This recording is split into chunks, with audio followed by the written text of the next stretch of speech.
नमस्कार दोस्तों, welcome to the video. दोस्तों, अमेरिका ने और स्पेसिफिकली जो इनके प्रेसिडेंट है डोनाल्ड ट्रंप ने अपना इतना ह्यूमिलिएशन कराया है ऑल ओवर वर्ल्ड में और आप देखेंगे कि आज की डेट में अगर सबसे अनट्रस्टवर्दी अगर कोई प्रेसिडेंट किसी को कंसीडर किया जाता है तो मेरे ख्याल से वो डोनाल्ड ट्रंप ही हैं, ठीक है? डोनाल्ड ट्रंप के बातों का कोई भी कंसिडरेशन नहीं कर सकता, कोई भी उसको जो है एज़ अ फेस वैल्यू लेके नहीं चल सकता क्योंकि वो आज कुछ कहते हैं, कल कुछ कहते हैं, ठीक है? आप देखेंगे डोनाल्ड ट्रंप ने रिसेंटली अनाउंस किया कि ईरान ने न्यूक्लियर वेपन हटाने के लिए और डिस्ट्रॉय करने के लिए, परस्यू करने के लिए जो है डिसएग्री कर दिया। मतलब वो न्यूक्लियर वेपन अपने को डेवलप नहीं करेगा, इसके लिए एग्री कर गया, ठीक है? अच्छा, जैसे ही ये अनाउंसमेंट जैसे ही आया, वैसे ही ईरान की तरफ से भी दूसरा अनाउंसमेंट आ गया कि भाई हमने तो ऐसा कोई कमिटमेंट दिया ही नहीं है। तो बेसिकली क्या किया ईरान ने? ईरान ने बेसिकली ह्यूमिलिएट किया ट्रंप को और अमेरिका को कि इनके बात की कोई वैल्यू नहीं है और अमेरिकन प्रेसिडेंट ट्रंप बेसिकली झूठ बोल रहे हैं, इस तरह का कोई नेगोशिएशन ऑनगोइंग नहीं चल रहा है, ठीक है? तो अगर मैं आपको ये बताऊं कि क्लेम्स क्या-क्या हैं, तो अमेरिकन प्रेसिडेंट डोनाल्ड ट्रंप ने बेसिकली ये कहा कि ईरान जो है एग्री कर गया है, वो कोई भी न्यूक्लियर वेपन परस्यू नहीं करेगा फ्यूचर के अंदर। दूसरा, ईरान को यूरेनियम इनरिचमेंट जो है रोकना होगा, न्यूक्लियर मटेरियल अब जो इनरिच करके रखा है उसको हटाना होगा अगर किसी पीस डील पे पहुंचना है। ये अलग बात है कि ट्रंप जो है चाहते हैं कि पीस डील आज की डेट में निगोशिएट हो जाए क्योंकि जो कचरा और जो इज्जत का कचरा हो रहा है अमेरिका का ऑल ओवर वर्ल्ड में कि जितना इजीली इन्होंने एक्सपेक्टेड किया था, जैसे मदुरो को उठाया इन्होंने या ईरान के अंदर जैसे सद्दाम को उन्होंने अटैक किया, उसको फांसी पे चढ़ा दिया, जो जितना इजीली ये कर पाए ईरान के साथ वैसा ये कर नहीं पाए, ठीक है?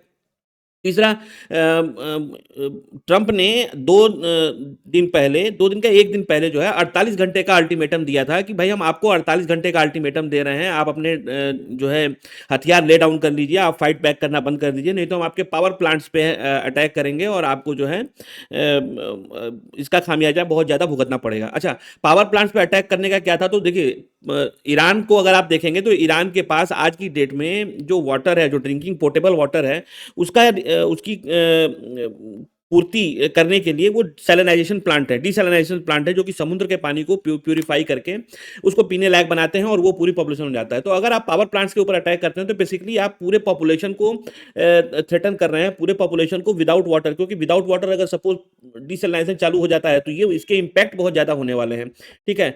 पानी के बिना तो आप कितने दिन रह सकते हैं, कितने दिन रह सकते हैं, आपको देखना पड़ेगा और अगर एक बार अटैक हो गया, ये जो आपूर्ति रुक गई, तो आप किस लेवल पे उसकी वापस से पूर्ति कर पाएँगे, उतना फास्ट हो पाएगा कि नहीं, सबको मिल पाएगा कि नहीं। तो ये सिचुएशन बहुत ही कॉम्प्लिकेटेड अराइज़ होने वाली थी, बट ट्रंप ने इसका धमकी ज़रूर दिया। धमकी देने के बाद ही अल्टीमेटम खत्म होने से पहले ही इन्होंने जो है ये कह दिया कि आई एम प्लीज्ड, मतलब बैक ट्रैक कर लिया और बोला कि I am pleased to report that the United State of America and the country of Iran have had over the last 2 days very good and productive conversation regarding a complete and total resolution of our hostilities in Middle East। तो basically ये क्या कह रहे हैं कि हमारा Iran के साथ ऑलरेडी निगोशिएशन चल रहा था और हम जो है बात कर रहे थे और हम काफ़ी अच्छी बात हुई है और उसकी वजह से मैं जो है अगले जो अटैक का कहा था हमने, जो 48 घंटे के अंदर अटैक करेंगे, हम उसको पोस्टपोन कर रहे हैं, ठीक है?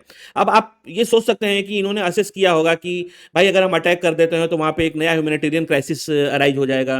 उससे बचने के लिए इन्होंने जो वापस से ये अल्टीमेटम को इंक्रीज किया है, ठीक है? क्योंकि ईरान बैकआउट तो किया नहीं, ईरान वापस अटैक करता रहा और वापस से आप देखेंगे न्यूज़ कवर हो रहा है कि 5 दिन का दूसरा अल्टीमेटम दिया इन्होंने और 15 पॉइंट भी रखे हैं कि भाई इनको आपको मानना पड़ेगा, तब जाके हम पीस डील करेंगे, ठीक है? अच्छा, इसमें सबसे बड़ी सोचने वाली बात यह है कि आप ये देखेंगे कि ईरान सरेंडर क्यों करेगा, क्योंकि आज की डेट में ईरान जो है नैरेटिव का वॉर तो जीत ही रहा है। नैरेटिव का वॉर इस तरह से कि ईरान के ऊपर जब अमेरिका ने अटैक किया तो ईरान ने क्या किया, ईरान ने अपने सारे पड़ोसी कंट्रीज के ऊपर बॉम्बिंग करना चालू की, ठीक है? इसने एक परसेप्शन ये दिया पूरे दुनिया को कि भाई अगर आप हम पे अटैक करेंगे तो हम पड़ोसी कंट्रीज के ऊपर अटैक करेंगे और सीधे स्ट्रेट ऑफ हॉर्मुज के अंदर पेट्रोल की जो कंटेनर्स है, जो क्रूड ऑयल के कंटेनर्स थे, उनकी आवाजाही को रोक दिया, ठीक है? ट्रंप कितना भी बोलते रह गए कि भाई यहाँ पे सुरक्षित है, कितना आपको जो है चिंता करने की जरूरत नहीं है, आप जो है निकल सकते हैं, लेकिन दुनिया में इसका परसेप्शन चेंज नहीं हुआ। तो ईरान ये परसेप्शन देने में सफल हो पाया कि भाई आपका जो क्रूड ऑयल सेफ नहीं है और ये परसेप्शन क्या क्या रिजल्ट हुआ, इस परसेप्शन का रिजल्ट हुआ कि सारे शिप्स जो है वहां से पास होना रुक गए। आज ईरान जो है इस पोजीशन के अंदर है कि वो रैंसम डिमांड कर रहा है कि वॉर हैव अ कॉस्ट और आपको इतने पैसे देने पड़ेंगे तब हम आपके कंटेनर को छोड़ेंगे, ठीक है? हालांकि ये बहुत ही भयावह स्थिति है कि अगर आप वर्ल्ड ट्रेड को इस तरह से हॉस्टेज होल्ड कर लेंगे और इस तरह से पैसे की डिमांड करेंगे तो ये बहुत ही एक कंट्री के हाथ में पूरा कंट्रोल देने वाली बात हो जाएगी। स्पेसिफिकली जब आप कर कुछ नहीं रहे हैं हैं, सिर्फ रैंसम उगाही कर रहे हैं, आपको उसमें करना कुछ नहीं है। आप ये कह रहे हैं कि हम एक 20,000 का ड्रोन मारेंगे और आपके कितने पैसे जो है नुकसान कर देंगे, तो हम हमारा कॉस्ट कम है, आपका कॉस्ट ज़्यादा है, ठीक है। तो ये परसेप्शन की वॉर ईरान तो जीत रहा है। अच्छा, इसमें फ़ायदा क्या हुआ है? ईरान का ये भी क्लेम था कि ईरान ये बोला था कि हम जो क्रूड की प्राइस है उसको $200 तक लेकर जाएंगे। अच्छा, ईरान सक्सेसफुल होता दिख भी रहा है, क्योंकि जिस तरह से ये रुका है, जो क्रूड ऑयल्स हैं वो रुके हैं स्ट्रेट ऑफ हॉर्मुज से पास होना, और उसकी वजह से क्या हुआ, रिस्क प्रीमियम बढ़ा। रिस्क प्रीमियम बढ़ने से क्या हुआ, इंश्योरेंस का प्रीमियम बढ़ा। इंश्योरेंस के प्रीमियम बढ़ने से क्या हुआ कि क्रूड के प्राइसेस जो है सूट अप हो गए। और आपको ये भी सोचने वाली बात है कि ये कोई छोटा मोटा और एक दिन दो दिन का डेवलपमेंट नहीं है। ये अगर प्राइसेस इंक्रीज होते हैं तो it will be permanent permanent, इसके जो है इम्प्लीकेशंस होंगे। तो खैर, ट्रंप ने वापस से 5 दिन का अल्टीमेटम दिया है और कहा है कि हम जो है 5 दिन का और टाइम देते हैं, आप सोचिए समझिए, और उसके बाद जो है इन 15 पॉइंट्स को मानिए, और तब जाके हम आप पीस डील कर पाएंगे। हालांकि ये सिर्फ गिदड़ भमकी ही लगती है। आगे फ्यूचर में डेवलपमेंट क्या होगा वो देखने लायक रहेगा, बट परसेप्शन का वॉर तो ईरान जीत ही रहा है। और एक चीज़ और भी बात है, जैसे इंडिया के साथ हुआ, इंडिया ऑपरेशन सिंदूर के अंदर जीता, ही won the war, but narrative का वॉर, परसेप्शन का वॉर जो है हार गया। और ट्रंप जो है उसको सपोर्ट भी कर रहे थे। ट्रंप ये कह रहे थे कि द बिग ब्यूटीफुल, इतने जहाज गिर गए। वो इन्होंने इंक्रीज करते करते 11-12 तक पहुंच गए, 1 से लेके 11 तक पहुंच गए। आज उसी नैरेटिव वॉर का शिकार जो है ट्रंप है, कि उनकी बात कोई मानने को तैयार नहीं है, उनकी गारंटी, उनकी जो सिक्योरिटी है उसको मानने को तैयार नहीं है, और कोई भी अपना जो कंटेनर है, ऑयल का कंटेनर, वो स्ट्रेट ऑफ हॉर्मुज से पास करने को तैयार नहीं है। इवन दो ईरान की इतनी कैपेबिलिटी नहीं है कि वो हर शिप को जो है मार सके और गिरा सके, बट स्टिल रिस्क प्रीमियम तो बढ़ ही रहा है। इंश्योरेंस प्रीमियम उसके अगेंस्ट में बढ़ेगा ही बढ़ेगा, और अल्टीमेटली कॉस्ट को ड्राइव शूट अप करेंगे ही। दूसरा, मेरे को एक चीज़ और देखने को मिलती है कि इस सारी चीज़ों के अंदर ट्रंप जो है स्टॉक मार्केट का गेम अलग से खेल रहे हैं, क्योंकि प्राइसेस जो है शूट अप हो रही हैं, प्रीमियम्स के प्राइसेस शूट अप हो रहे हैं, फ्यूचर्स के प्राइसेस शूट अप हो रहे हैं, और वहाँ पे बड़े बड़े ऑर्गेनाइजेशंस और फर्म जो है पैसा बनाने में सक्सेसफुल है।